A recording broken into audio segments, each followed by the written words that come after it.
Jagmeet at the Kendrick Lamar and SZA concert in Toronto, Canada at Rogers Centre Stadium. So who's Jagmeet Singh? Jagmeet is a Canadian former politician who served as the leader of the New Democratic Party from 2017 to 2018. He confirms to me, yes, Drake was sending me voice notes talking crazy like he's a mob boss. That's what he says. Dynasty's over. We did what we had to do. No, it doesn't mean, it's not about what it means. You know what it means. You can turn your cameras up to the screen and know what it means. We did this. Welcome back to your daily dose of scandal and glamour. Drake is straight up losing it right now. Word on the street is he tried to block Kendrick Lamar again from performing in Toronto. And now he's going off the rails. He didn't just throw shade. He literally started threatening Canadian politicians just for showing up at Kendrick's concert. Yep, Toronto was on fire last week when Kendrick pulled off a packed-out, sold-out show. Fans were screaming his diss tracks at the top of their lungs. And guess who was fuming behind the scenes? Drake. But here's where it gets extra messy. A leaked plan just exposed how some of Drake's OVO diehards tried to run a low-key sabotage mission to ruin Kendrick's moment. That's right. They wanted to hijack the concert, plant OVO energy all up in the crowd, and try to flip the whole vibe. But it backfired. Badly. And then Drake did the unthinkable. Instead of letting it slide, he went full petty and personally messaged a high-profile politician who dared to attend Kendrick's concert. We're talking about Jagmeet Singh, and Drake wasn't trying to keep it on the low either. He posted the screenshot himself. Like, who does that? It's almost like he thought leaking his own drama would somehow make it look better. But nah, it just made it worse. And that's not all. Drake's spiraling right in front of us, and you'll want to stick around because we've also got brand new tea on his lawsuit against UMG. Things are going downhill fast, and Champagne Papi might have just crossed a line he can't walk back from. Yeah, well, Drake's little move didn't exactly hit the way he thought it would. And here's the real reason why. The screenshot he shared was supposed to be a power move, but it actually made things more awkward. Turns out Drake had messaged this politician, Jagmeet Singh, before, but it was nothing deep. Back in 2019, Singh publicly thanked Drake for following him, and their only other interaction was a quick story mention Singh made in August 2020. That's it. And then, radio silence for nearly 5 years. No DMS, no convos, nothing. But fast forward to last week, and the moment Drake saw Singh at Kendrick's show, he hit him up with a shady message out of nowhere just saying, Superpowers get neutralized, I could only rock in silence. They was right when we once knew us, looking paranoid and now spiraling. Moving just like a degenerate, heavy intake, is feeling distasteful. Calculate, not as calculated, how can you predict your angle? You're a goof. Straight disrespect. Now before you start feeling bad for Singh, wait until you see how he responded. Instead of clapping back or just ignoring it, Singh posted the cringiest apology ever on his Instagram story, like it was full-on damage control mode. He tried to explain himself by saying he only went to the concert to see his wife, SSA, not Kendrick. He literally wrote, "I went for SSA, not Kendrick. I was born in this city. I love this city. But real talk, I get it. I shouldn't have gone at all. OVO and Drake have lifted up the city and Canada. For me, it'll always be Drake over Kendrick." But the internet wasn't buying it. Singh got dragged because, get this, he was caught on camera vibing hard and dancing to Kendrick's set. Like, bro, we saw you. And no offense to SSA, she's dope, but nobody's shelling out money for those concert tickets just for her. Let's be real. Check this out. A fan actually filmed Jagmeet Singh fully enjoying himself at Kendrick's concert, vibing hard even during Kendrick's savage Drake diss track. Not like us. No shame, no hesitation. Just out there in the crowd like he didn't just get called out by Drizzy himself. And according to that same fan, Singh probably dropped that weird apology only because some unhinged OVO supporters started flooding his DMs with threats. Yup, people were saying the OVO army came after him hard just for showing up at the wrong concert. And that theory checks out, because what happened next was straight up wild. Turns out, a group of hardcore Drake fans were secretly planning to sabotage Kendrick's Toronto show. They actually tried to pull off an OVO takeover. One fan even posted a whole call to action on Instagram, telling fellow Six God loyalists to swarm the Rogers Centre before Kendrick hit the stage at exactly 5:30 p.m. on both June 12th and 13th. And wait till you hear what they wrote. It was pure Drake worship. The caption said, "Toronto, stand up." This summer, Kendrick is coming to our city for 2 shows, but before the curtains even rise, we're making it known. This ain't just any city. This is Drake City. This is the 6, and we're about to show them. So basically, At the show. And you telling me that he only listened to the SZA parts and only jammed out to the SZA parts? I wonder if there's gonna be some video evidence that proves that he's full of shit.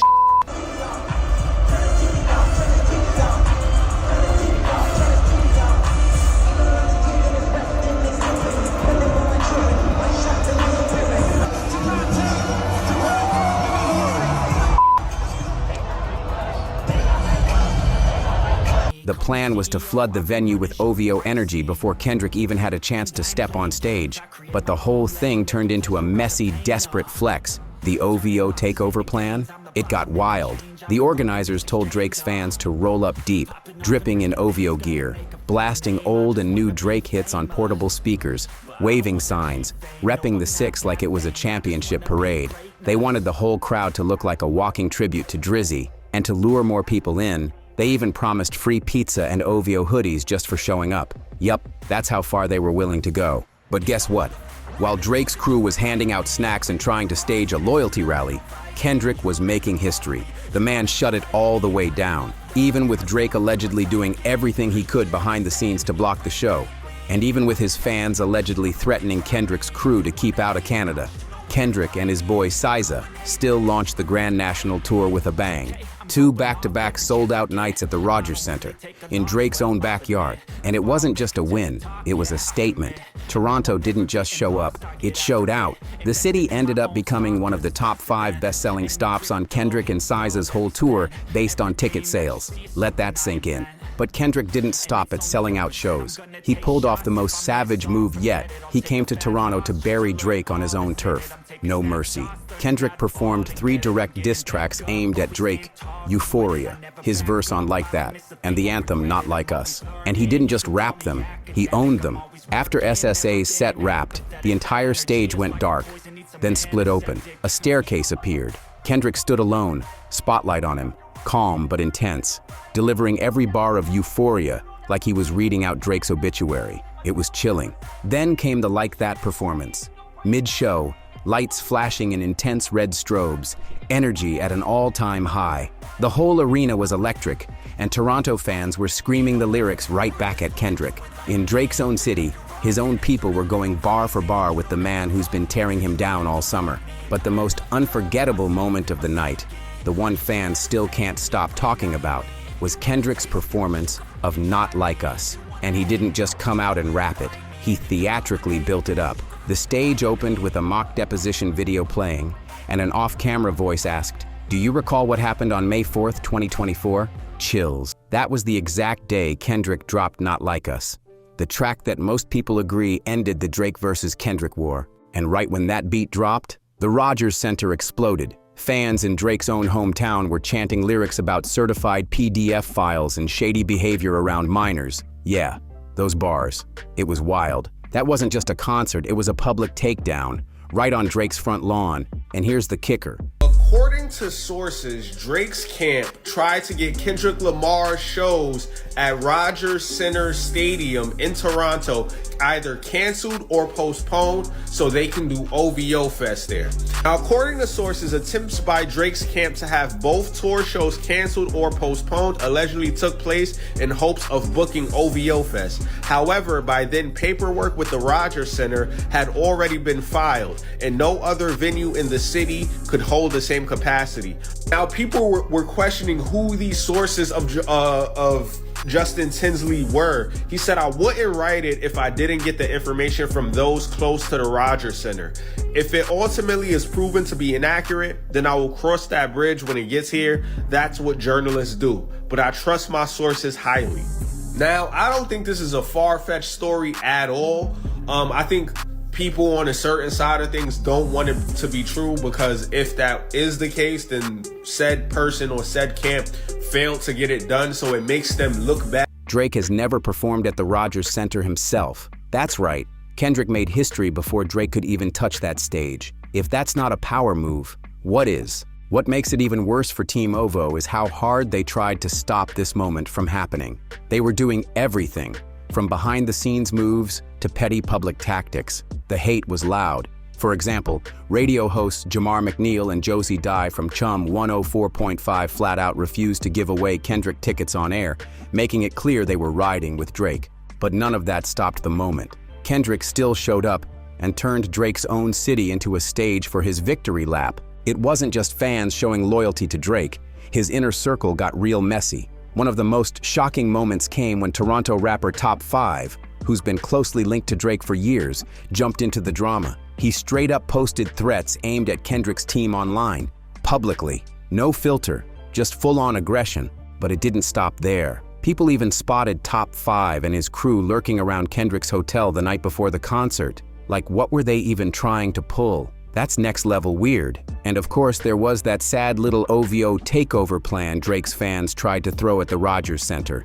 They hyped it up heavy, but when it was time to deliver, the whole thing flopped. Organizers blamed the police, saying security shut it down. But let's be real, the turnout was weak. No one showed up like they claimed, and the only thing Kendrick was met with was a packed-out stadium full of Toronto locals screaming his name and chanting his bars. Those two sold-out shows weren't just wins.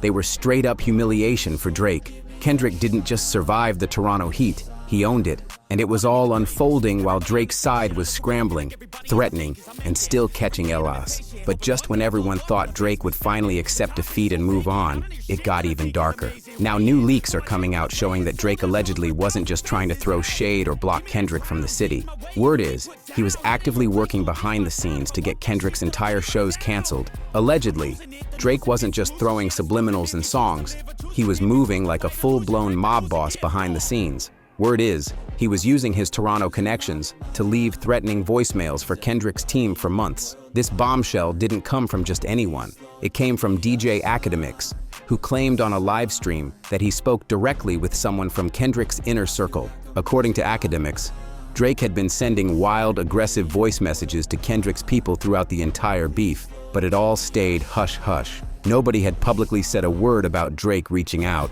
On the surface, it looked like Drake was keeping it all in the booth. But behind closed doors, he was allegedly going full intimidation mode, talking to Kendrick's crew like he was running some underground organization. Academics said this went on until Kendrick dropped, "Not like us," and then suddenly, Drake went silent. No more threats, no more tough guy energy, just nothing. That shift was loud, and people started asking why. Well, here's the theory. Not Like Us didn't just diss Drake, it dropped hints that shook everything.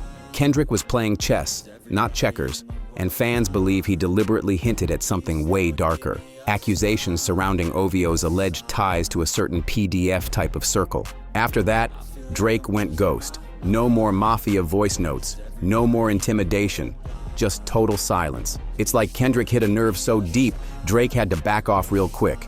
And the timing? Way too perfect to ignore. After everything that went down, Drake suddenly backed off Kendrick completely. But instead of clapping back at the actual people who wrote those brutal lyrics, he turned around and filed a lawsuit against his own label. UMG. Yeah, you heard that right. Drake is suing Universal Music Group, claiming they let Kendrick defame him. It's one of the weirdest moves we've seen from him yet. And the question on everyone's mind is, if Drake really thinks those bars were defamatory, why not sue Kendrick directly? Some people think it's because taking Kendrick to court would force all those dark allegations to get unpacked in public. That means everything. The bars, the meanings, the theories would be dragged out under oath, and Drake might not be ready for that level of heat. So now, it's a waiting game. UMG fired back by filing a motion to dismiss the whole thing, calling Drake's claims misguided, and saying those lyrics were protected opinion, not facts. That motion is set for a court hearing on June 30th in the Southern District of New York. If the judge sides with UMG, the case gets shut down before any deep digging starts. No depositions, no document review, nothing. But if the judge lets it move forward, things could get real messy, real fast. All of a sudden, Drake's drama won't be just rap beef, it'll be legal evidence. And while all this legal fire's heating up, Drake's been quiet, but not idle. He's reportedly in the final stages of wrapping his new album, Iceman.